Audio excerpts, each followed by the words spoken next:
Frères et sœurs, mesdames et messieurs, chers amis, c'est une grande joie, comme chaque année, d'ouvrir un nouveau cycle des conférences de Carême à Notre-Dame de Paris. Je vous souhaite donc à tous la bienvenue, vous qui nous avez rejoints dans la cathédrale et vous tous qui nous suivez en direct ou en différé par la radio, sur France Culture, Radio Notre-Dame ou RCF, et par la télévision catholique KTO. Je salue particulièrement les auditeurs habitués à écouter ces conférences en direct sur France Culture, et comme eux, je regrette fortement la décision unilatérale et assez incompréhensible de la direction de la chaîne qui nous a informé vendredi dernier que les conférences seraient cette année diffusées à minuit. Le thème des conférences de cette année 2011 est intitulé « La famille, héritage ou avenir ». Dans le diocèse de Paris, ce thème s'inscrit dans une année consacrée à promouvoir des initiatives des paroisses et des communautés chrétiennes au service de la famille et de la jeunesse. Plus largement, nous savons que la famille est au cœur des préoccupations de chacun et que la vie de cette institution de base de notre société conditionne tout son avenir.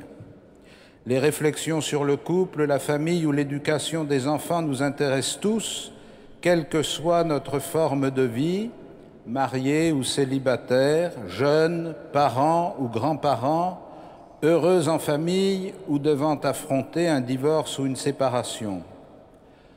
Dans ce domaine, les chrétiens sont héritiers d'une réflexion profonde et riche sur l'amour, la vie conjugale et la transmission entre les générations. Nous devons sans cesse travailler à assimiler cet héritage pour en déployer les potentialités et en vivre. De plus, nous savons qu'il peut apporter beaucoup à ceux qui ne sont pas chrétiens et qui vivent également les défis, les joies et les combats de la vie familiale. Les valeurs et les structures familiales ont subi des transformations importantes au cours des dernières décennies, au point que nous ne savons plus toujours très bien de quoi nous parlons lorsque nous parlons de famille. C'est pourquoi il nous a semblé bon que cette première conférence, intitulée « Questions actuelles et avenir des diversités », nous permette de faire une sorte d'état des lieux. C'est ce que nous vont proposer aujourd'hui Madame Martine Ségalin et le Père Jacques Delongeau. Madame Ségalin, vous êtes aujourd'hui directrice de la Revue d'ethnologie française, après une carrière de professeur et de chercheur au Centre d'ethnologie française du CNRS, puis à l'Université de Paris-Ouest Nanterre-La Défense. Vous nous aiderez à entrer dans une compréhension des mouvements qui transforment le paysage des réalités familiales. Père Jacques Delongeau, vous êtes prêtre du diocèse de Paris et directeur de la Maison Saint-Augustin, première année de formation spirituelle pour les candidats au sacerdoce. Vous êtes également professeur de théologie morale à la faculté de théologie des Bernardins, où vous co-dirigez le département de recherche, sociétés humaines et responsabilités éducatives. Vous nous proposerez quelques critères de discernement pour comprendre comment l'Église peut être aujourd'hui témoin d'une bonne nouvelle sur la famille. Enfin, je rappelle aux participants présents dans la cathédrale que l'exposé sera suivi d'un court débat diffusé sur KTO et sur Radio Notre-Dame, pour laquelle vous pourrez poser vos questions aux conférenciers à l'aide des papiers qui vous ont été distribués. Chère Madame, cher Père, je vous remercie chaleureusement de nous aider à entrer dans ces questions graves et passionnantes, et je vous laisse à présent la parole.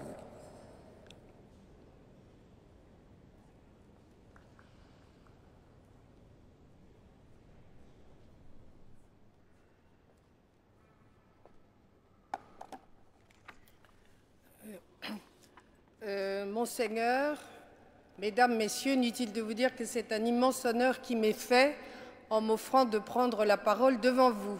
Il m'est arrivé de faire dans ma vie de multiples séminaires, de donner des conférences dans des aolas, notamment dans des universités allemandes et autrichiennes qui étaient imposantes, mais c'est la première fois que cet honneur m'échoit. Inutile de vous dire que je suis très émue. Je vais donc essayer de vous proposer un angle de vue sociologique sur la famille et donc un angle de vue en principe scientifique.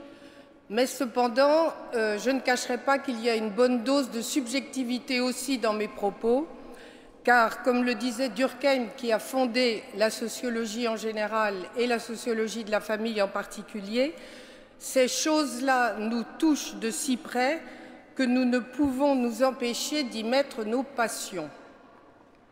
Donc les familles de ce XXIe siècle ne sont ni en miettes, ni désinstitutionnalisées, comme on a coutume de le dire, mais elles sont cependant méconnaissables. Mon maître, Henri Mindras, écrivait, il y a quelque temps, en 20 ans, la monogamie absolue, instaurée par le Christ et réitérée avec force par saint Paul, ce fondement de la civilisation de l'Occident chrétien s'écroulait sous l'influence de quelques 68 arts. Révolution des mœurs à l'échelle millénaire dont on n'a pas encore mesuré les conséquences ultimes sur notre système de filiation et sur la construction de la personnalité des enfants. Henri Mindras a certes raison. La monogamie a fait place, on pourrait dire d'une certaine façon, à la polygamie successive, avec les remariages et les remises en couple. Le lien de filiation est fragilisé par les nouvelles formes familiales, comme celles qui sont aussi issues des biotechnologies. L'encadrement moral qu'offrait la religion s'est largement effondré. Les rapports entre parents et enfants connaissent une véritable révolution du fait des conséquences du contrôle de la procréation et sur le plan des valeurs, de la disparition de l'autorité au sein de la famille. C'est une analyse brillante, mais qui tend à dramatiser le tableau et qui renforce un mythe assez courant, qui est celui du passage brutal d'un modèle à un autre, et je dirais implicitement d'un bon modèle où la famille fonctionnait, entre guillemets, à un modèle où la famille ne fonctionne pas bien. Certes, on décèle dans ces affirmations une inquiétude, des inquiétudes qui ne sont pas nouvelles à propos de la famille. Déjà, Louis de Bonald, qui était le porte-voix des légitimistes au début du XIXe siècle, avait dénoncé ce qu'il appelait la déconstitution de la famille, qui était liée à l'adoption du Code civil et de l'héritage égalitaire qui privait les parents du choix de l'héritier. Après lui, un des premiers sociologues, Frédéric Leplay, parlait, lui, de décadence de la famille dans les années 1860 et il s'alarmait déjà de la montée de l'individualisme. Plus tard, sur un autre registre, la médecine va s'inquiéter de la montée du péril vénérien. Entre les deux guerres, les craintes seront de nature démographique. Après la Seconde Guerre mondiale, au temps de ce fameux baby-boom, des sociologues très écoutés comme Jean Steuzel, par exemple, redoutent les conséquences de la mise en place de l'État-providence, en disant que cet État viendra à renforcer les égoïsmes et à rompre les solidarités entre les générations. Et cependant, dans ces années 1960, cette famille donnait alors tous les signes, tout au moins au plan démographique, d'une bonne santé. Jamais ne s'était-on tant marié, ne s'était-on marié si jeune, avec un taux de divorce extrêmement faible et un nombre d'enfants mis au monde qui suffisait à renouveler les générations. Et pourtant, vous voyez, la famille inquiétait déjà, la famille inquiétait encore. Et on disait alors de la famille qu'elle était un bastion, qu'elle était un rempart contre l'agression du monde au moment où notre société connaissait un fort développement économique et social, ce qu'on a appelé les 30 Glorieuses. Mais voilà qu'effectivement, tout va changer, ou beaucoup va changer dans les comportements familiaux. Et le sociodémographe Henri Léridon a dit que pour la famille, 1968 avait eu lieu 3 années auparavant, alors que partout en Europe s'observe de façon concomitante le renversement des courbes démographiques. Ces comportements traduisent sans aucun doute une réelle cassure qui a été préparée de longue date dans le changement des mentalités. J'identifie deux causes à l'avènement des modèles qui nous sont contemporains. Ces deux causes sont la montée du sentiment et la montée de l'égalité de sexe dans la société. Les trois conséquences en sont une fragilisation du lien conjugal, un renforcement des liens de filiation et enfin de nouveaux rapports à l'enfant. L'avènement du sentiment dans la formation des unions a une origine ancienne. On peut d'ailleurs la faire remonter à la doctrine chrétienne du mariage qui insistait sur le libre consentement des époux. Au XIXe siècle a émergé le sentiment amoureux qui a transformé le sens du mariage bourgeois qui était jusqu'alors fondé sur la transmission du patrimoine.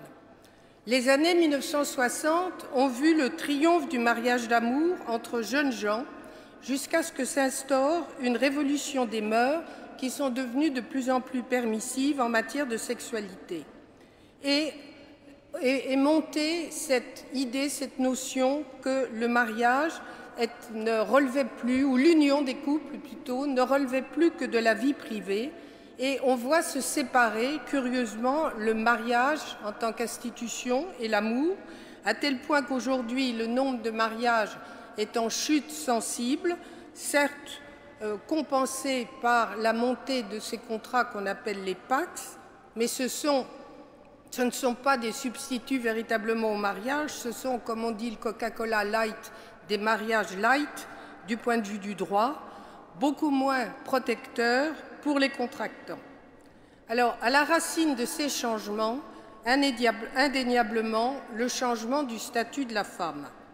La montée du sentiment a servi la cause des femmes, puisque, comme l'observe un sociologue du XIXe siècle, malheureusement relativement peu connu, qui s'appelle Paul Lacombe, et qui a étudié les sociétés qu'on appelait encore primitives, il a observé avec justesse que c'est la façon dont la femme entrait en mariage qui détermine la manière dont elle sera traitée. Paul Lacombe dit, en s'appuyant donc sur des exemples pris dans des sociétés lointaines, comme on dit maintenant, partout où la femme a été volée ou achetée, l'homme en dispose comme d'une tête de bétail, comme d'un meuble. Il la revend, la sous-loue, la prête, l'accable de travaux, la châtie cruellement pour ses moindres fautes. On voit comment la situation de la femme a heureusement évolué par rapport à ces situations anciennes. Aujourd'hui, les femmes entrent en union sur un pied d'égalité avec les hommes et tout change alors, ou presque tout, dirions-nous. Les femmes sont, vous le savez, bien éduquées, libérées de grossesses non désirées, et elles sont aussi entrées sur le marché du travail tout en mettant en œuvre une conception individualiste de la vie. Être femme en France aujourd'hui, c'est être à la fois au travail, mais c'est aussi être mère. Et il faut dire que la France est un des rares pays d'Europe qui a compris que pour encourager les femmes dans ce désir de maternité, il fallait les aider à faire garder les enfants en bas âge. Même si ces modes de garde, on le sait, sont loin d'être suffisants, ils leur permettent d'avoir une vie professionnelle et de plus, dans le contexte économique que nous connaissons, un double salaire est une assurance contre les aléas de la vie. L'engagement féminin sur le marché du travail leur confère désormais les moyens de ne pas rester dans une union ou dans un mariage où le compagnon partage encore trop peu les tâches quotidiennes, et des enquêtes toutes récentes viennent encore de le montrer. Et une union qui ne leur permet pas de faire épanouir leurs propres désirs, puisque la vie maintenant est beaucoup plus longue qu'il y a 80 ou 100 ans. De plus, les couples veulent aussi fonctionner sur la vérité de leur amour et non sur les piètres trahisons bourgeoises dont le théâtre de Labiche ou Feydeau nous donne une vision comique, mais finalement atterrante.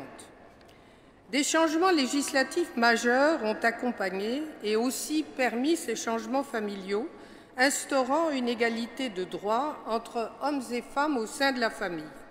Nous sommes entrés dans ce que Irène Théry a nommé le temps du démariage, qui modifie le point d'équilibre dans les systèmes de parenté, dans notre système de parenté. Reposant autrefois sur le mariage, notre système de parenté s'est, semble-t-il, déplacé vers la filiation, vers un arbre généalogique aux branches duquel se rattacher, par exemple, lorsque le couple se rompt. Notre système de parenté contemporain n'échappe d'ailleurs pas à une règle universelle. Dans les sociétés connues dans le monde par les anthropologues qui les étudient, dans ces sociétés où le mariage est faible, c'est la filiation qui forme la colonne vertébrale de la famille. Et la sociologie de la famille a été très longtemps aveugle à ces lignées et à l'importance des lignées familiales, mais elle reconnaît maintenant l'importance des transmissions familiales, qui bien sûr peuvent être des transmissions patrimoniales, mais de moins en moins, et beaucoup plus à la fois d'un côté concret, tout ce qui concerne des transferts et des aides au quotidien, mais beaucoup plus fondamentalement, ces liens familiaux verticaux qui donnent une assise à la personne, qui fournissent une identité, qui permettent aux enfants, s'adossant sur le passé, de se projeter dans l'avenir. Et citons ces admirables grands-mères qui s'occupent à la fois de leurs petits-enfants et de leurs mères vieillissantes. La société et les familles tiennent actuellement beaucoup par l'existence de ce nouveau troisième âge dans le contexte de difficultés économiques que nous connaissons et de vieillissement de la population qui ne fera que s'accroître. En troisième lieu, le démariage a considérablement changé la place de l'enfant dans notre société. Dans la mesure où les couples se forment de moins en moins ou de plus en plus tard, c'est l'enfant qui est appelé à fonder la famille, et l'enfant est un intense objet de désir dans une société qu'on peut qualifier de bébéphile. La socialisation d'un couple marié qui s'était construite dans sa vie intime et privée, dans le cas d'un couple qui n'est pas marié, s'effectue avec la naissance de l'enfant qui prolonge la double lignée paternelle et maternelle. Des personnes qui étaient sans lien jusqu'alors se retrouvent par le biais du nouveau-né qui vient de naître, des pères de grands-parents. Alors ces enfants, nous le savons, sont des enfants voulus dont la date de naissance est programmée grâce à la dissociation entre sexualité et fécondité, la conscience de choisir, de dominer, de prévoir une grossesse est une réalité toute neuve dans notre société dont nous ne mesurons pas encore toutes les conséquences. Cet enfant, donc plus que jamais désiré, fantasmé souvent, est pourtant en risque d'être élevé au sein d'un foyer qui n'est pas constitué de ses deux parents. On sait que dans les temps anciens, la mort rompait les familles, d'où cette expression de famille en miettes employée par une démographe autrefois. Aujourd'hui, ce sont les ruptures informelles et les divorces qui ont transformé le cadre d'élevage et d'éducation de l'enfant. Décomposition et recomposition familiale, parents en plus et en moins, caractérisent le nouveau paysage de la famille, souvent au prix de difficultés économiques et sociales. Tel est le cas d'un nombre important de mères chargées d'enfants, qu'on n'appelle plus mères célibataires, bien heureusement, mais familles monoparentales, et on sait que ces difficultés sont particulièrement aggravées dans certains milieux de migrants où la socialisation familiale ne fonctionne pas bien. C'est dans ce cas notamment, mais dans d'autres aussi, qu'intervient l'État, qui est de plus en plus présent dans les trajectoires familiales. Voilà donc un paradoxe qui caractérise notre société et qu'il faut encore souligner. Les individus ne cessent de se réclamer d'une vie privée, disent ne pas vouloir se marier en raison du fait que ce sont leurs sentiments et qu'ils n'ont pas l'intention de les mettre en public à travers un mariage, mais en revanche s'appuient sans cesse sur l'État-providence, partenaire de la famille, ainsi que l'avait noté Durkheim dans ses premiers cours sur la famille dès la fin du XIXe siècle. Les travaux des sociologues montrent que dans les familles où le couple s'est séparé, nombre d'enfants ne voient que peu ou pas du tout leur père, tandis qu'ils sont élevés au quotidien par un beau-parent dont le rôle est complexe, car celui-ci se trouve coincé entre l'idéal d'un amour électif et aussi le souci de ne pas usurper la place du parent biologique. Une sociologue, Sylvie Cadol, écrit qu'il est comme un funambule.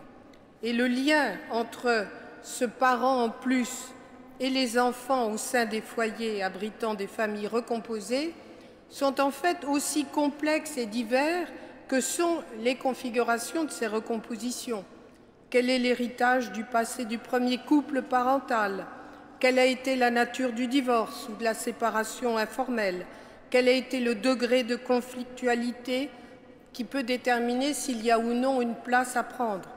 On voit en tout cas qu'à l'heure actuelle, face à ces questions extrêmement complexes et labiles, tout le droit de la famille s'est orienté vers la protection de l'enfant et tente de lui conserver son double lien de filiation, notamment à travers les pratiques de résidence alternée, dont il y aura aussi beaucoup de choses à dire.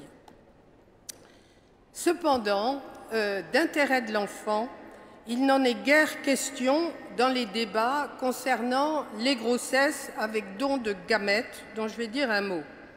Seul semble compter le désir des futurs parents qui estiment, et je le mets entre guillemets, qu'ils ont un droit à l'enfant et qui insistent pour faire sortir l'assistance médicale à la procréation du champ de la lutte contre la stérilité.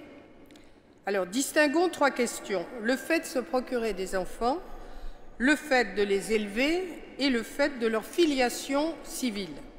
Sur le premier point, on sait que hommes et femmes ne sont pas en position identique, évidemment. Des enfants pouvant naître à un couple lesbien d'une insémination artificielle, alors que les homosexuels masculins doivent avoir recours à un utérus féminin. En ce qui concerne l'éducation, en revanche, quelle que soit leur orientation sexuelle, on peut penser que les parents essaient toujours de faire de leur mieux, même s'ils n'y réussissent pas, entre amour et autorité sans autoritarisme, qui est la nouvelle vulgate des modes d'éducation contemporaine. Mais en ce qui concerne le lien de filiation, et on connaît tous ces débats récents, selon le droit français actuel, il est impossible à établir pour des parents homosexuels. Réclamer une affiliation civile à l'enfant, pour l'enfant, à l'autre partenaire reviendrait, à mon avis, et c'est là où ma subjectivité entre en ligne de compte, reviendrait, à mon avis, à une transformation majeure de notre système de parenté. Il n'est de société au monde, l'ont montré les anthropologues, qui ne fasse place à deux branches sexuées, c'est-à-dire à une lignée paternelle et une lignée maternelle.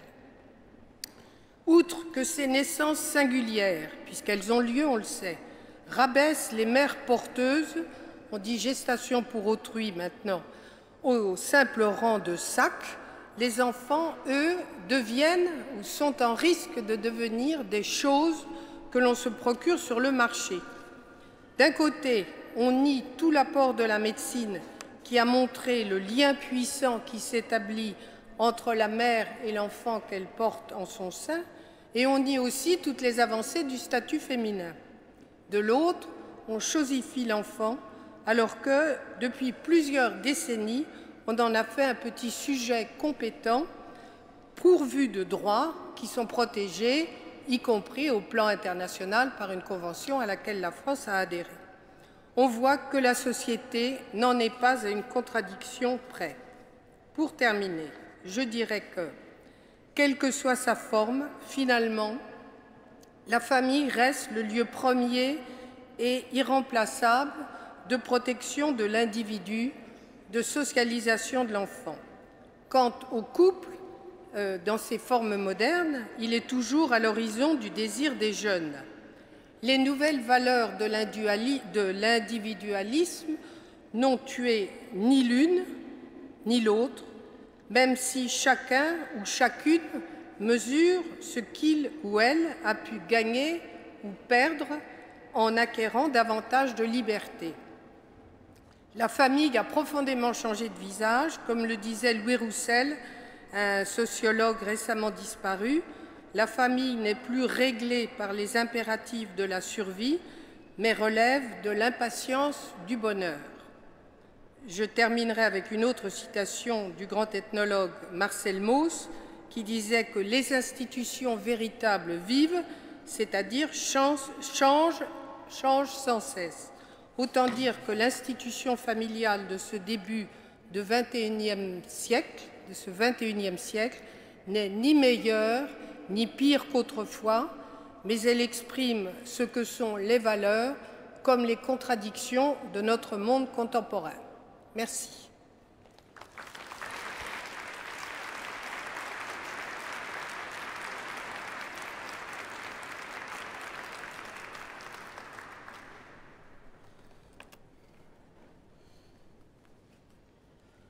Monsieur le cardinal, chers pères, chers frères et sœurs, chers parents, mesdames et messieurs, les transformations rapides qu'ont connues et que connaissent encore les pratiques conjugales et familiales provoquent la réflexion.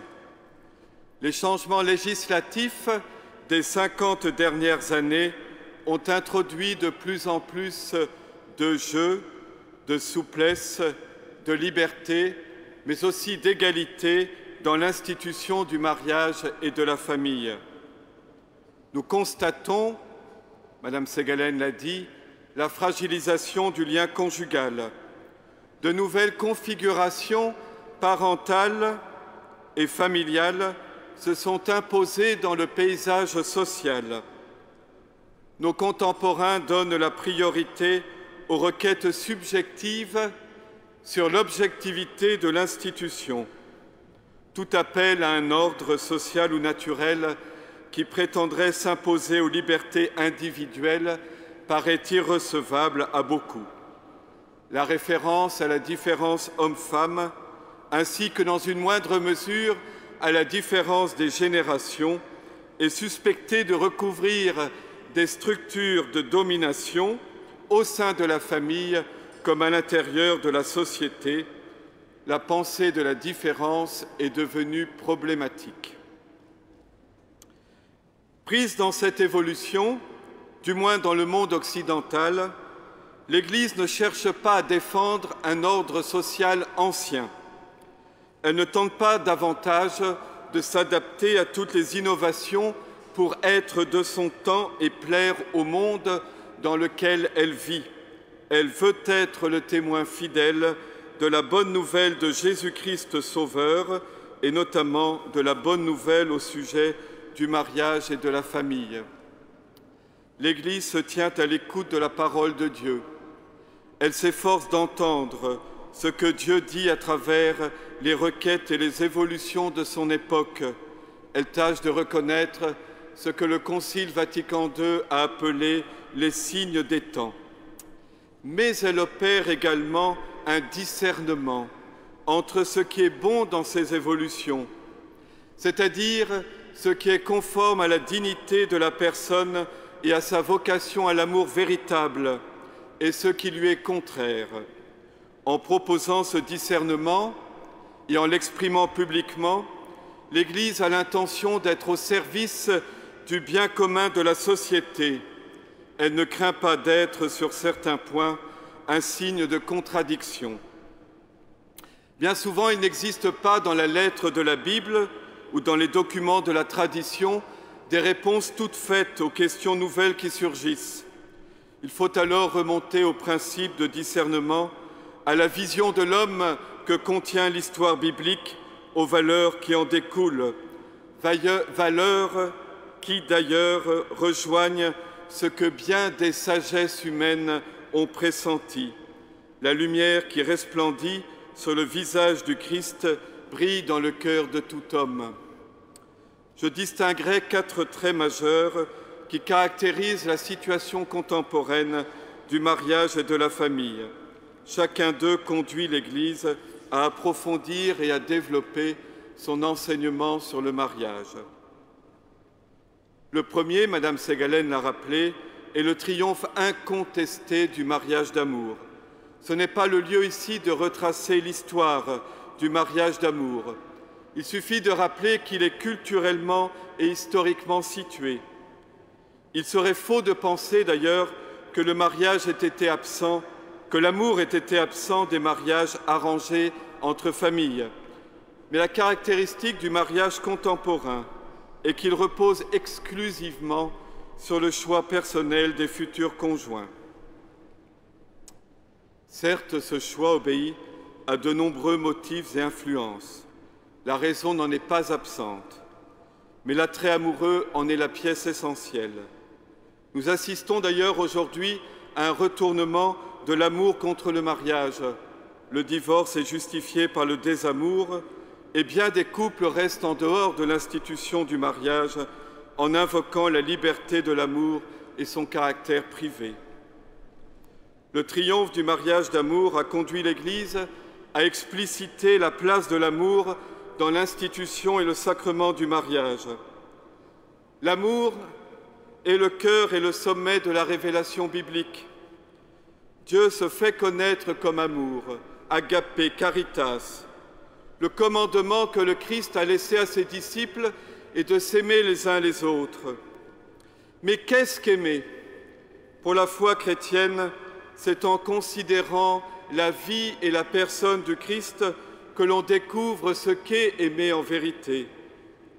Dieu manifeste son amour dans l'alliance, une, irrévocable, infiniment féconde, qu'il scelle avec l'humanité dans la personne du Christ, le Verbe fait chair, et dans l'union du Christ et de l'Église. Ainsi, placer l'amour au centre du mariage, du point de vue chrétien, c'est comprendre le mariage comme alliance et comme don mutuel des personnes.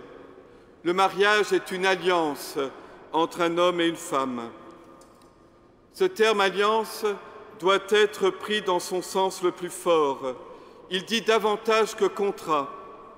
Une alliance est bien autre chose qu'une association qui peut être défaite à l'initiative de l'une ou de l'autre partie.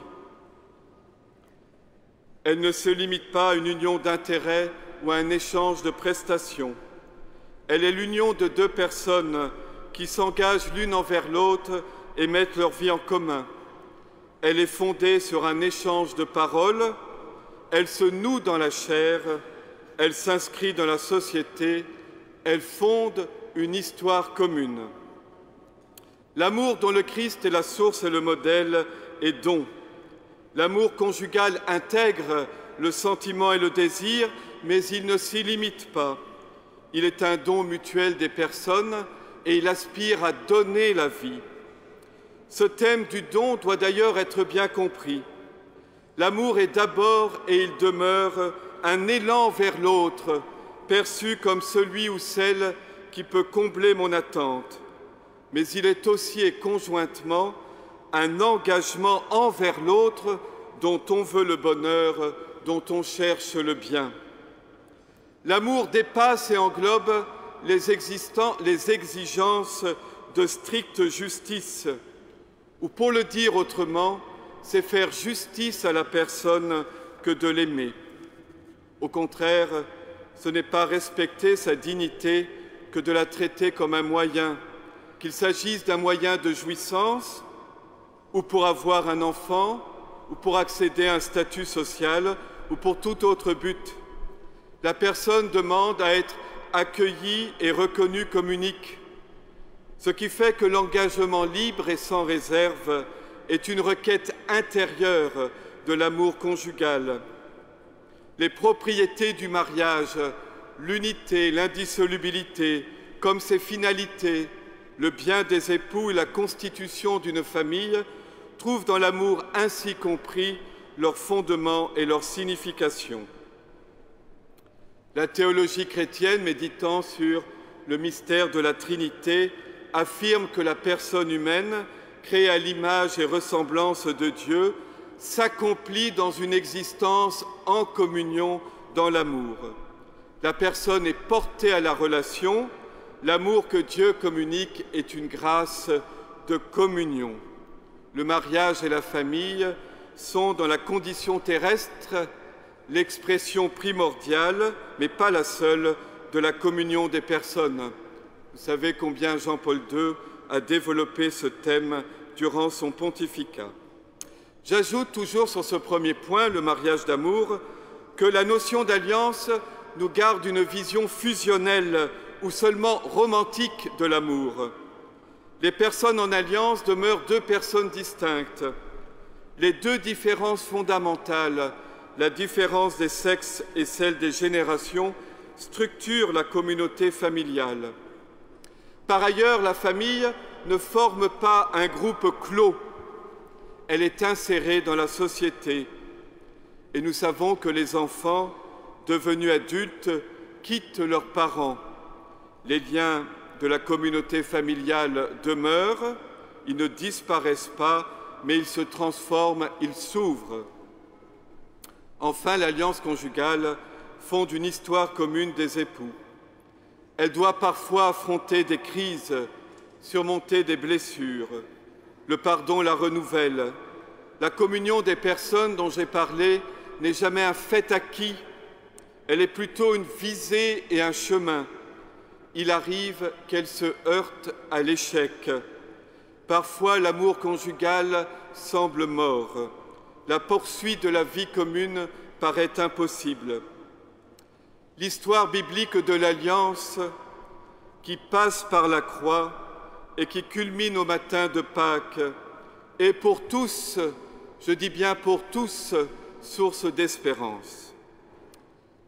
Un second trait caractéristique de notre temps est l'évolution de la condition de la femme. C'est un fait culturel majeur. La vision hiérarchique de la famille et de la société a cédé la place à une vision égalitaire et démocratique. La puissance paternelle, dont le code de Napoléon investissait le mari, chef de famille, a cédé la place à l'autorité parentale conjointe. Disons tout de suite que cette évolution sociale est conforme à l'égale dignité personnelle de l'homme et de la femme. On peut même dire qu'elle offre aujourd'hui les conditions les plus favorables pour que le mariage soit réellement vécu comme une alliance entre deux personnes égales et différentes, à condition toutefois que l'homme et la femme ne se considèrent pas comme des individus jaloux de leur indépendance et poursuivant leur intérêt propre, mais qu'ils entrent vraiment dans la logique de l'amour, celle de l'engagement et du don. La différence homme-femme est indépassable, mais elle ne se laisse pas aisément saisir. Elle comprend un facteur personnel, elle comporte indéniablement une variable culturelle, mais elle est aussi objectivement fondée dans les corps, corps qui ne se laissent réduire ni à la biologie ni à la culture. La différence des sexes n'est pas une différence parmi d'autres, elle est constitutive de notre humanité. Selon la Bible, elle appartient à la bonté originelle de la création. Elle n'est pas un malheur qui devrait être surmonté, mais une grâce qui doit être vécue en vérité. Chers amis, le mariage devait être le lieu où la différence homme-femme est accueillie comme une grâce et une joie, et vécue en pleine vérité dans la justice et l'amour, le lieu aussi où elle atteint sa plus haute fécondité qui ne se limite pas aux enfants. Le troisième point que nous devons prendre en compte est l'évolution, parfois le renversement, des repères moraux en matière sexuelle. L'enseignement de l'Église en cette matière, comme en éthique biomédicale, est fondé sur le principe suivant, qui est aussi un constat existentiel. Ce qui touche le corps touche la personne elle-même. Dans son discernement, l'Église met en garde contre la tentation de considérer le corps comme un instrument à la libre disposition et comme à distance du sujet. Le corps sexué, ne doit pas être identifié à l'organisme biologique qui n'exprime ni n'engage la personne. Certes, la personne, en tant qu'être spirituel, ne coïncide pas avec son corps, mais elle n'en demeure pas moins corps et âme vraiment un, comme l'affirme le Concile Vatican II. Pour le christianisme, religion de l'incarnation, le corps est le lieu où se noue, où se scelle l'alliance. Face aux dissociations qui se multiplient, justifiées par une certaine notion de la liberté, l'Église propose une conception unifiée, intégrée des différentes dimensions de la sexualité humaine, ainsi que des différentes composantes de la paternité et de la maternité sous le primat de l'amour.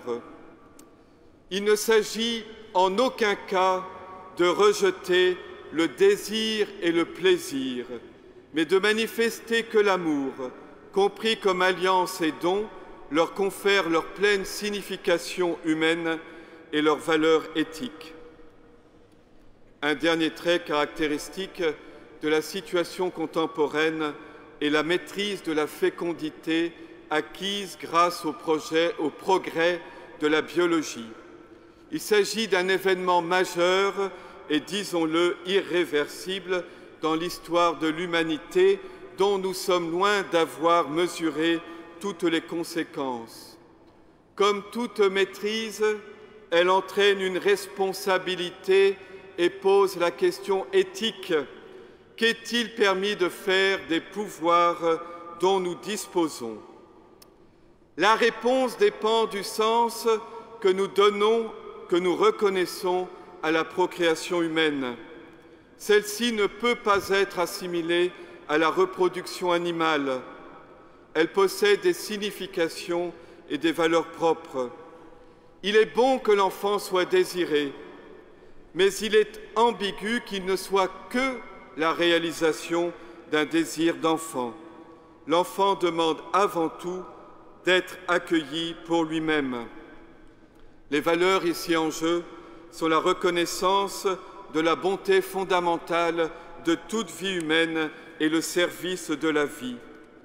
N'assistons-nous pas au passage progressif de la procréation sous le contrôle de la technique? Celle-ci obéit à sa logique propre, parfaitement légitime dans le domaine de la production des choses, mais dont on sent bien qu'elle ne saurait s'appliquer à la procréation. L'enfant mérite d'être conçu dans l'intimité d'un acte d'amour à la fois éminemment personnel et corporel.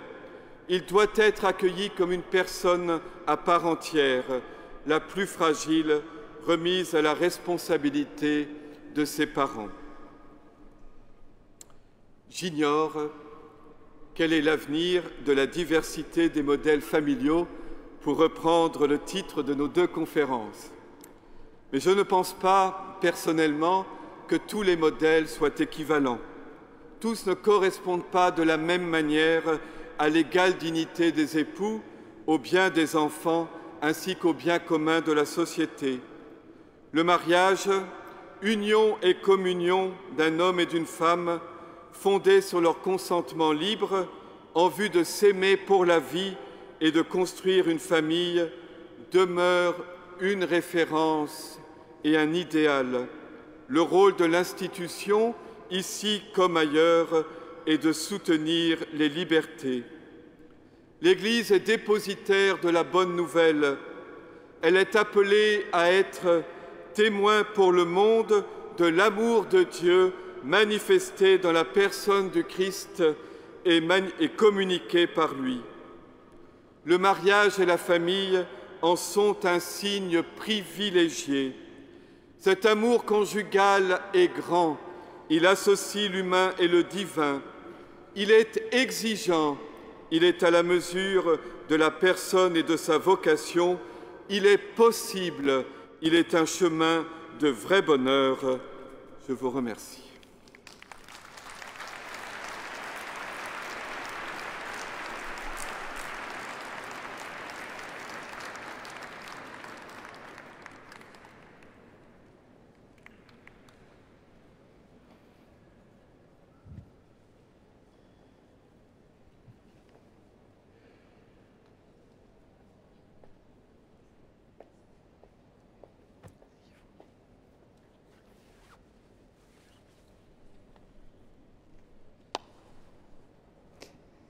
Bonjour à tous. Comme l'année dernière, je suis heureux de vous retrouver pour la seconde partie de ces conférences de Carême, qui est le temps des questions. Vous avez entendu ce qu'ont dit nos deux conférenciers, le père Jacques Delongeau et Martine Ségalen, et vous avez certainement des questions nombreuses, et il est temps de les poser grâce au papier qui circule dans la nef. Philippine de Saint-Pierre, qui se trouve juste devant, posera ses questions et cette année, c'est elle qui servira de relais.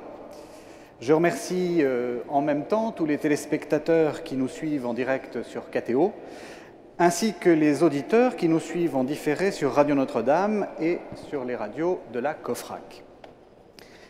Je vais donc commencer, le temps que les questions affluent, je vais commencer par les questions que moi-même j'ai eues en vous écoutant. Je vais commencer par vous, madame.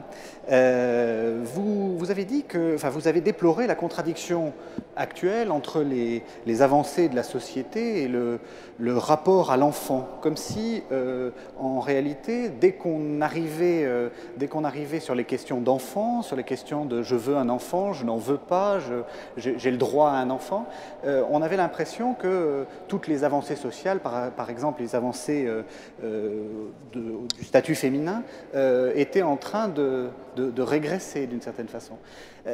Est-ce que vous pourriez aller un peu plus loin là-dedans? Qu'est-ce que vous vouliez dire? Dans ce passage de mon exposé, en fait, je traitais peut-être à demi-mot de ce qu'étaient les demandes des familles homosexuelles pour avoir des enfants. Mais plus généralement, je veux constater que avoir des enfants dans la société contemporaine, ces enfants que les femmes et les hommes fabriquent à un moment qui convient dans la carrière, puisque les jeunes femmes ont des enfants maintenant de plus en plus tard quand leur travail est bien installé, que les conditions matérielles et économiques de l'accueil de l'enfant sont réalisées. Et je m'aperçois qu'il y a un ensemble de paradoxes très étonnants autour de cet enfant qui est tellement désiré, fantasmé, attendu, et quelquefois, très peu de temps après, les jeunes parents se séparent. Alors ça, c'est un des points, des contradictions, si vous voulez, de ce désir et de ce choix d'enfant. Bon, je le constate, je ne le déplore pas. En tant que sociologue, je ne suis pas amenée à poser des jugements de valeur, sauf peut-être sur cette question qui nous a été posée récemment à propos de la possibilité, pour le dire simplement, soit du mariage homosexuel, soit de la possibilité de faire reconnaître à l'enfant un parent de même sexe. Alors, on met toujours en avant le fait qu'il faut protéger l'enfant au cas où le parent qui a pu être affilié à l'enfant, soit la mère, soit le père, se décéderait, etc. Et en mettant en avant cette protection de l'enfant, on élimine complètement cette question quand même assez radicale qui est de donner une double filiation civile de même sexe. Donc c'était à ça que je faisais allusion. Mais je remarque aussi que les enfants maintenant sont des petits personnages de notre société dont la place a totalement changé par rapport à ce que c'était dans les sociétés rurales ou bourgeoises il n'y a pas tellement longtemps, où les enfants étaient faits pour la lignée, ils appartenaient à une famille, on leur dictait leur choix. Ce n'était pas toujours d'ailleurs très satisfaisant, et on sait qu'il y a eu beaucoup d'écrits pour dire combien on haïssait la famille. Maintenant, au contraire, l'enfant est mis en avant, les modes d'éducation sont aussi beaucoup plus complexes pour les parents, qui doivent faire advenir la personnalité de chaque enfant, qui doivent faire preuve d'autorité sans autoritarisme. Je pense qu'on est dans un moment de situation assez complexe, en fait, et beaucoup de questions posées par les parents et la façon d'élever leurs enfants. Je pense que des questions vont vous permettre de poursuivre. Père Delongeau, vous avez énoncé des principes. Est-ce qu'on peut aller plus loin? Est-ce qu'il est souhaitable que l'Église passe des principes aux recommandations et voire aux ordres, voire peut-être même aux excommunications? Très souvent, on reproche à l'Église justement de se situer uniquement sur un plan normatif. Et effectivement, il y a des normes morales qui sont énoncées, qui sont toujours au service du respect de l'authentique dignité de la personne, qui est un principe qui est toujours mis en avant, et de la vérité de son amour, de l'amour, en tout cas de la vocation à l'amour des hommes et des femmes dans le mariage.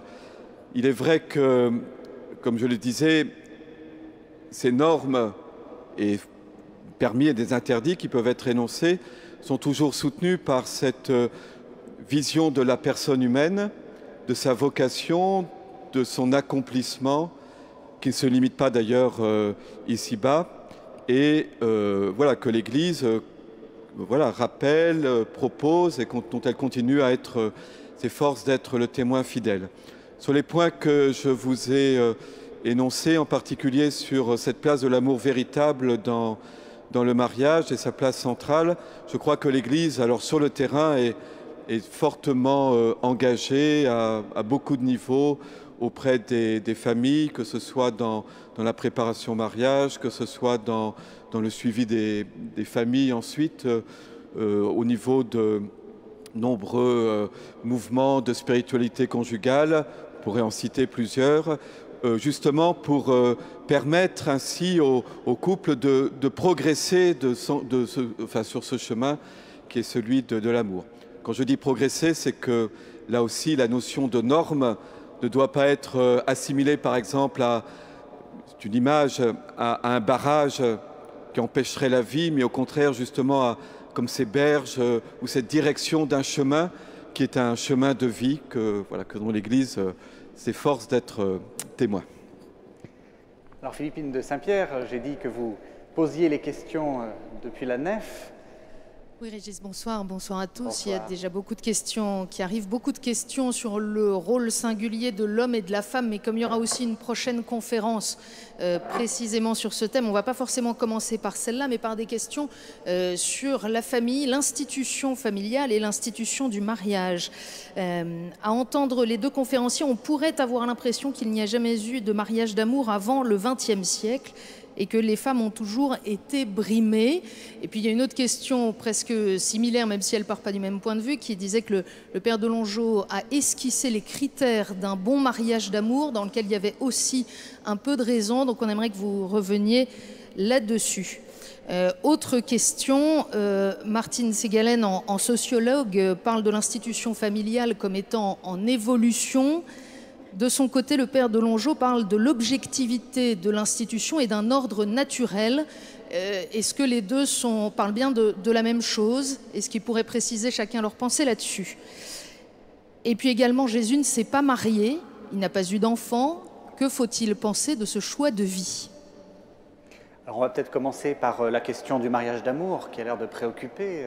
Est-ce que c'est seulement le 21e siècle commençant qui invente le mariage d'amour? Alors, moi, j'ai beaucoup travaillé sur le mariage en milieu rural et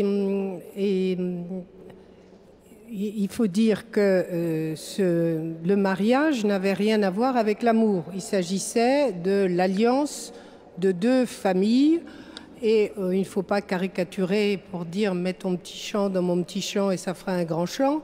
Mais il est clair que ce sont des phénomènes qu'ont étudié très bien les historiens et les sociologues, ça s'appelle l'homogamie. C'est tout simplement se marier à l'intérieur du même groupe social.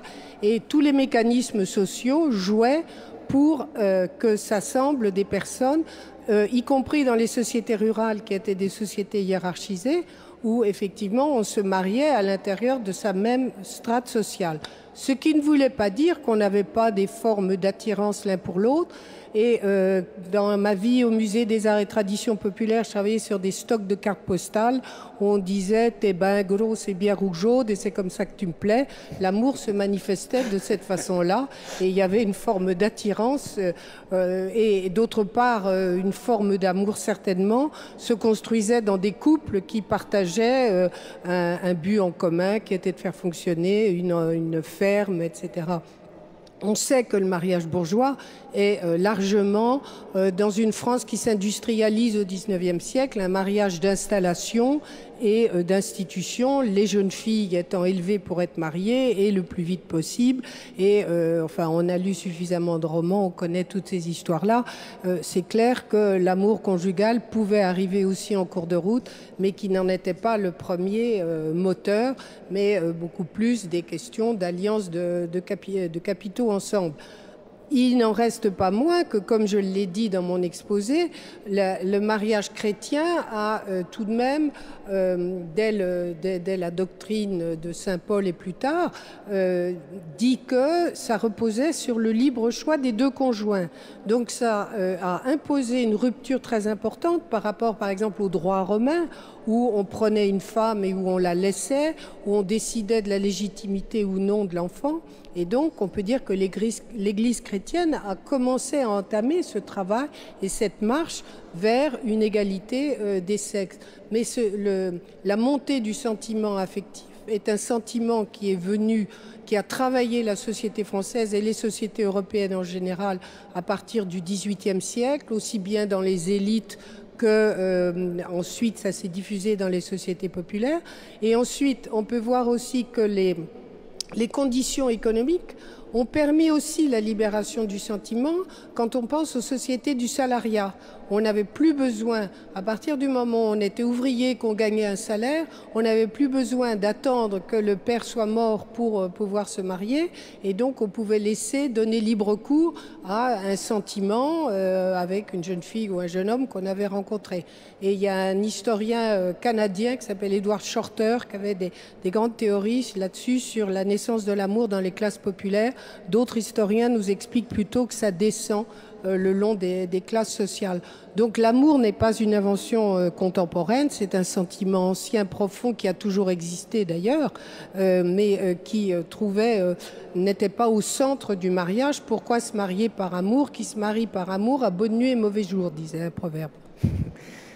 Père de Langeot, justement, l'Église devrait plutôt se réjouir parce qu'enfin, il y a une sorte d'adéquation entre le sacrement et l'amour que vous ne cessez de prêcher. Enfin, quand Martine Segalen dit « il suffisait de dire « t'es bien rougeaude et ça me suffit », on en est quand même un peu plus loin dans les préparations au mariage actuel. Oui, je vais reprendre un peu ce que vous disiez. Effectivement, dans toute l'histoire du christianisme, à propos du mariage, l'Église a toujours défendu fermement le consentement libre des époux. Je crois que c'est un point très important parce qu'on peut dire qu'à chaque époque, sur ces questions du mariage, il y a des points de tension entre l'Église et la société.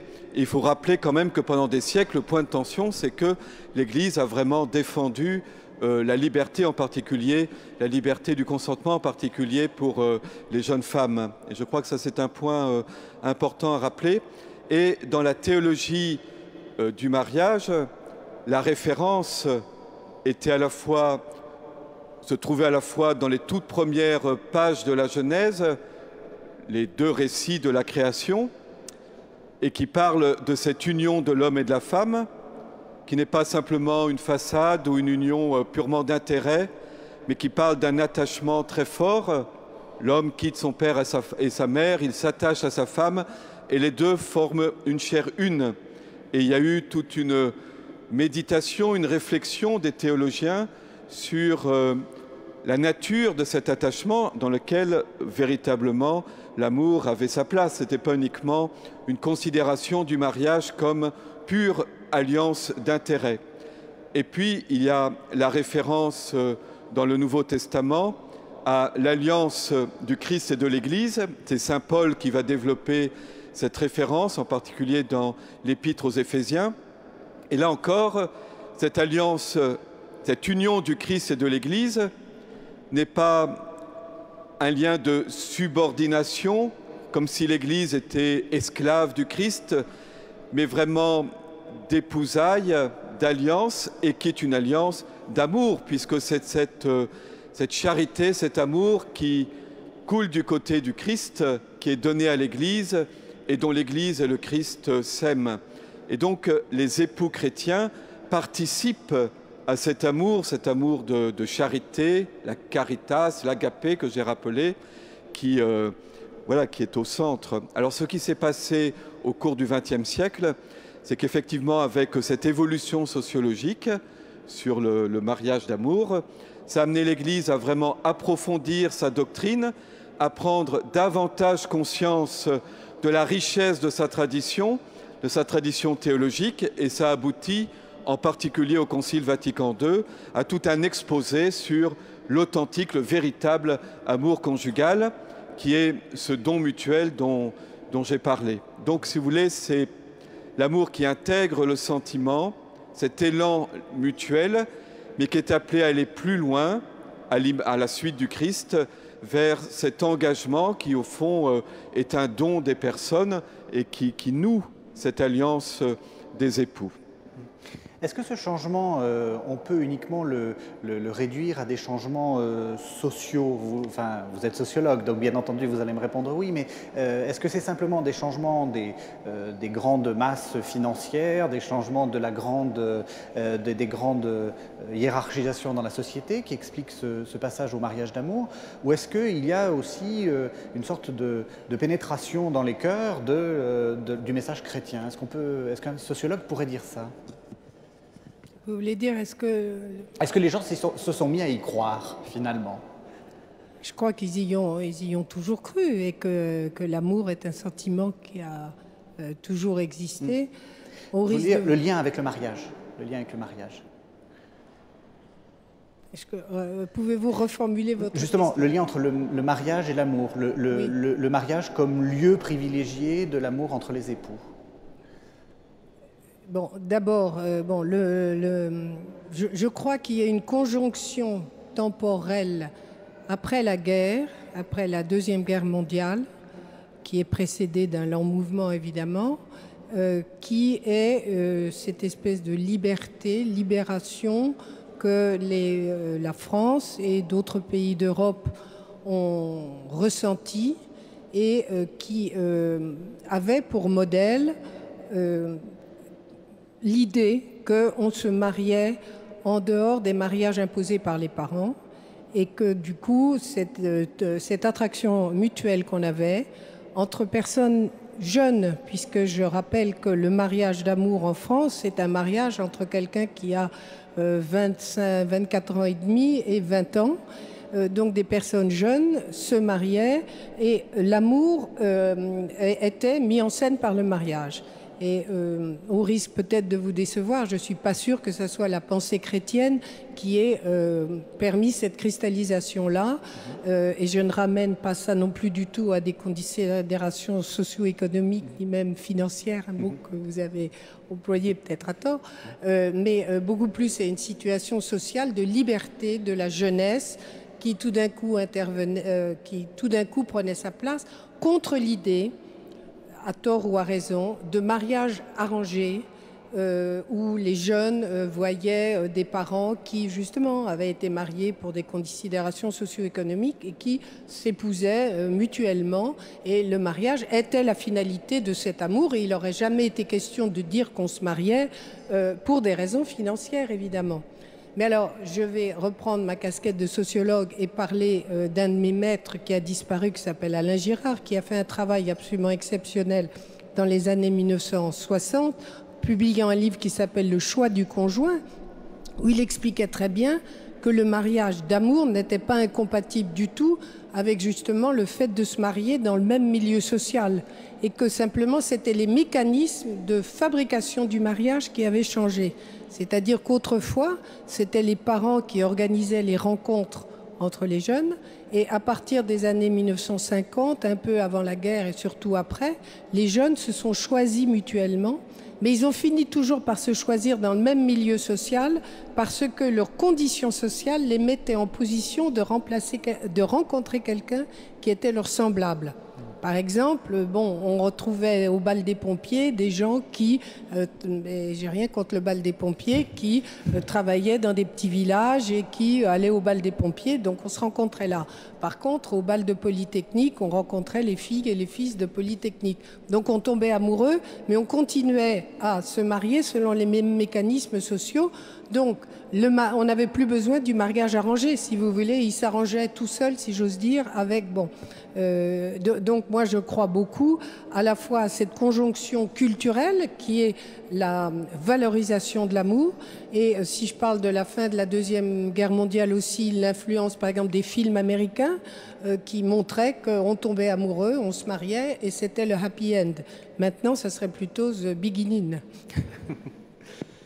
Philippine, une autre question? Oui, alors beaucoup d'autres questions, notamment sur des situations plus difficiles qui s'adressent particulièrement au père de Longeau. Est-ce que le divorce est toujours un mal? Première question. Et deuxième question, quel accompagnement aujourd'hui propose l'Église aux familles monoparentales, aux parents séparés qui élèvent des enfants tout seuls? Est-ce que le divorce est toujours un mal? D'abord, c'est vrai que pour l'Église, le mariage ne peut pas être compris comme un contrat, simplement comme un contrat qui se noue, qui se dénoue. Le mariage n'est pas simplement s'associer puis se dissocier en fonction des fluctuations du sentiment. Alors, personne, évidemment, ne divorce en raison de fluctuations du sentiment. Les choses sont bien plus sérieuses que cela. Mais pour faire le lien que juste avant, le mariage ne peut pas reposer uniquement, exclusivement sur le sentiment, et il ne peut pas être assimilé à un contrat. Ce que les libertés ont fait, les libertés simplement pourraient le défaire. Il est une institution. Et ici, la dimension d'institution, je crois, est un soutien des libertés. Le fait de montrer que le mariage est bien une institution permet à des personnes, des couples qui vont passer une phase difficile, une situation de crise, de passer ce moment difficile. L'institution, voilà, soutient des libertés. Ceci dit, il y a des moments, il y a des circonstances, il y a des situations où la vie conjugale va devenir destructrice pour l'un et pour l'autre. Voilà, malheureusement, cela arrive, nous le savons bien. Et l'Église a toujours reconnu que dans ce cas-là, la séparation était possible, voire même prononcer un divorce civil pour régler des questions matérielles. Seulement, lorsque les époux sont liés par le sacrement de mariage, ce sacrement demeure, même s'il est crucifié, il demeure même dans ces circonstances et ces situations-là. Et l'Église, je crois, dans les paroisses, dans les communautés, aujourd'hui fait tout ce qu'elle peut pour bien dire aux personnes qui connaissent ces situations d'échec, qu'elles ne sont pas excommuniées, qu'elles ne sont pas rejetées de l'Église, d'accompagner ces frères, ces sœurs qui sont dans des situations vraiment douloureuses. Je crois qu'il y a beaucoup d'efforts qui est fait à ce niveau-là, mais l'Église continue à être le témoin fidèle du sacrement de mariage qui est vraiment unique sur cette question-là. Voilà. Sur les questions des familles monoparentales, quel serait l'accompagnement que l'Église peut fournir? Les familles monoparentales, l'accompagnement, alors, ce sont souvent des femmes seules qui élèvent des enfants et qui sont affrontées à beaucoup de difficultés, souvent pratiques. Il n'y a pas de jugement sur les personnes, bien entendu. Là encore, je pense que l'Église doit mettre en œuvre tout ce qu'elle sait faire, en particulier pour aider les familles, les enfants, aider les enfants dans l'éducation, en particulier les charges éducatives, dans ces situations où la femme doit un peu assumer à elle seule les rôles du père et de la mère. Et je crois que l'Église est bien équipée, en particulier dans le domaine de l'éducation, mais dans d'autres domaines, pour pouvoir vraiment aider et soutenir ces familles qui sont effectivement dans des situations difficiles. Sur l'expression monoparentale, alors oui, ça dépend des cas, parce qu'il y a parfois effectivement le père a disparu, mais parfois le père existe toujours, donc simplement il y a une séparation. Donc l'expression monoparentale peut être parfois ambiguë, parce que qu'est-ce qu'on fait de l'autre parent? Même s'il y a eu une séparation douloureuse, l'autre parent existe toujours quand même. Et je crois que là aussi l'Église va rappeler quand même cela, c'est-à-dire que autant que possible, même s'il y a eu une séparation, ne pas nier, exclure, rejeter auprès de l'enfant cet autre parent. Philippine. Question peut-être plus sociologique, mais pas seulement. Comment articuler aujourd'hui dans notre pensée, dans notre réflexion, l'attachement à la monogamie de notre culture avec l'absence de mépris pour la polygamie qui peut exister dans d'autres cultures?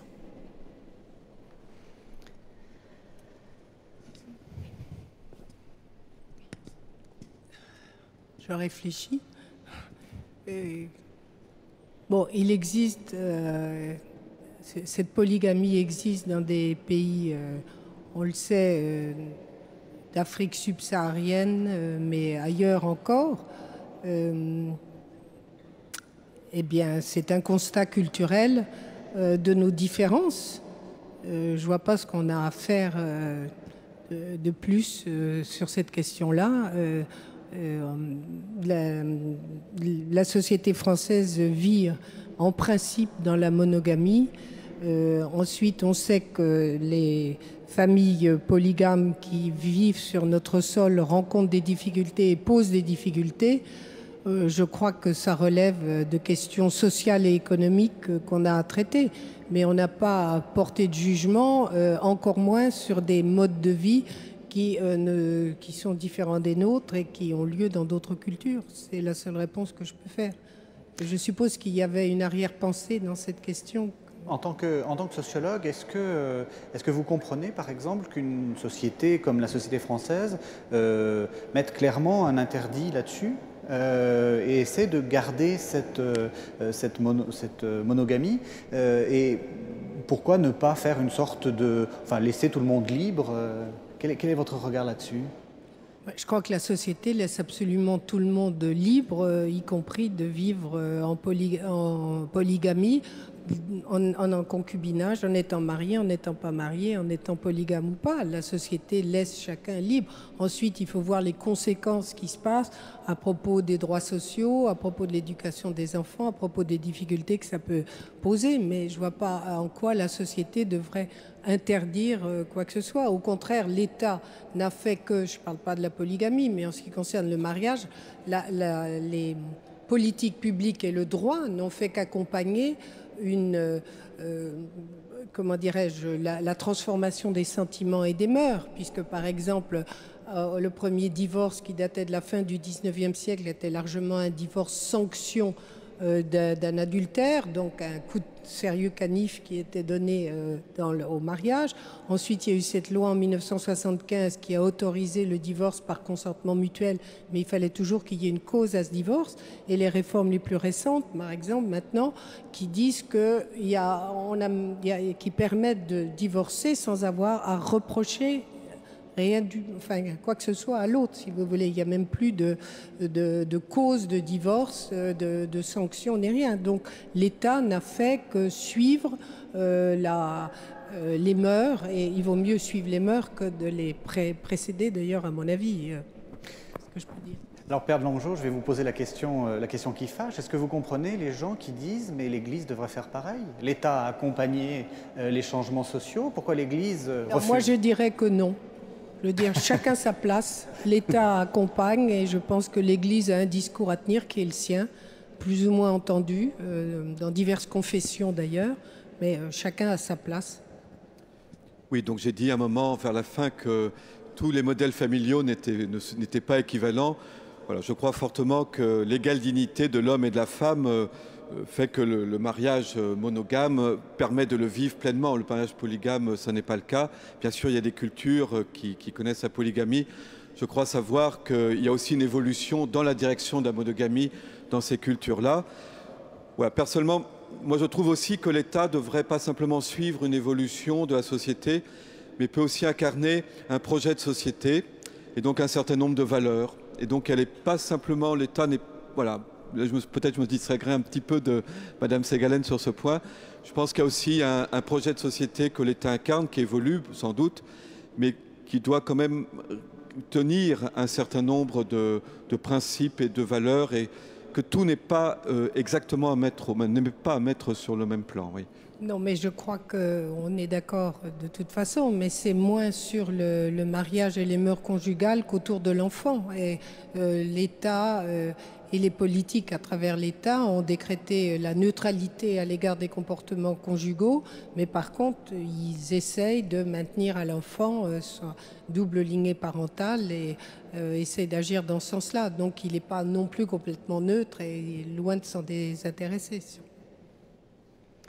Philippine, vous avez une question Alors, de la nef ? Beaucoup de questions sur, on le disait, le rôle de l'homme et de la femme, la mission, le charisme propre à chacun, et notamment ce constat que l'un et l'autre, vous avez beaucoup parlé des évolutions contemporaines de la famille à partir de l'évolution du statut de la femme et très peu du rôle, de la place de l'homme et du père. Est-ce que vous voulez bien en dire quelques mots ? Oui.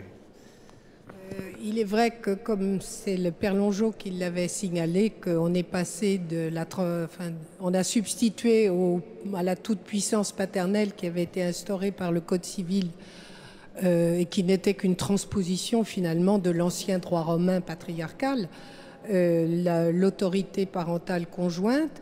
Et c'est vrai que les hommes ont vu en partie leur statut déboulonné et les femmes ont pris leur place à l'intérieur de la famille de manière égale. Et les pères maintenant ont certainement une nouvelle place en étant plus proches de leurs enfants, en s'en occupant bien davantage.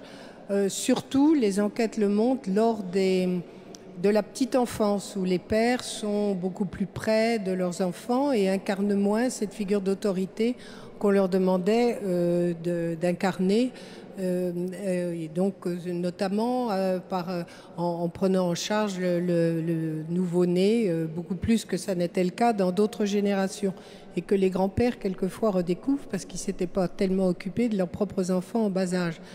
Néanmoins, quand on regarde d'un point de vue sociologique, et il y a une grande enquête qui a été encore publiée la semaine dernière, la façon dont les rôles masculins et féminins évoluent, on voit bien que les pères s'investissent beaucoup moins que les femmes, ou en tout cas d'une autre manière dans le suivi de leurs enfants, les femmes continuant donc à assurer, à être maintenant des jeunes femmes mères qui sont employées, qui travaillent, et qui en même temps ont à gérer toute l'organisation de la famille, tout ce qui est toujours pensé à l'avance, ce qu'est une organisation. C'est-à-dire que les hommes feront, mais ce sont les femmes qui préorganisent, qui prévoient que le petit doit être conduit chez le dentiste ou au cours de foot, etc. Et les hommes voudront bien exécuter un peu, mais ce n'est pas les grands programmateurs de la famille.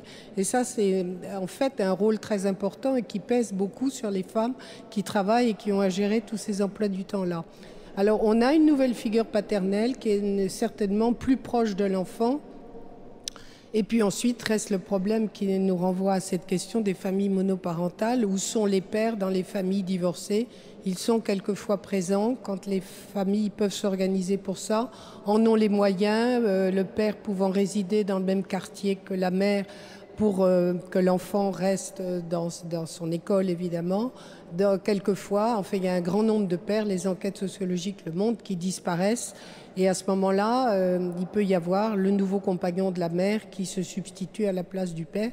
Mais ils ont finalement, eux aussi, un rôle plus difficile à jouer que ça n'était le cas au moment où il y avait un seul modèle familial, qui était le modèle de la famille bourgeoise du 19e siècle jusqu'en 1960. La vie est plus compliquée finalement. Vous diriez la même chose, Père Delongeau ? Sur ce sujet, j'insisterai sur le fait que ce qu'il s'agit de réussir, c'est vraiment l'articulation de la paternité et de la maternité.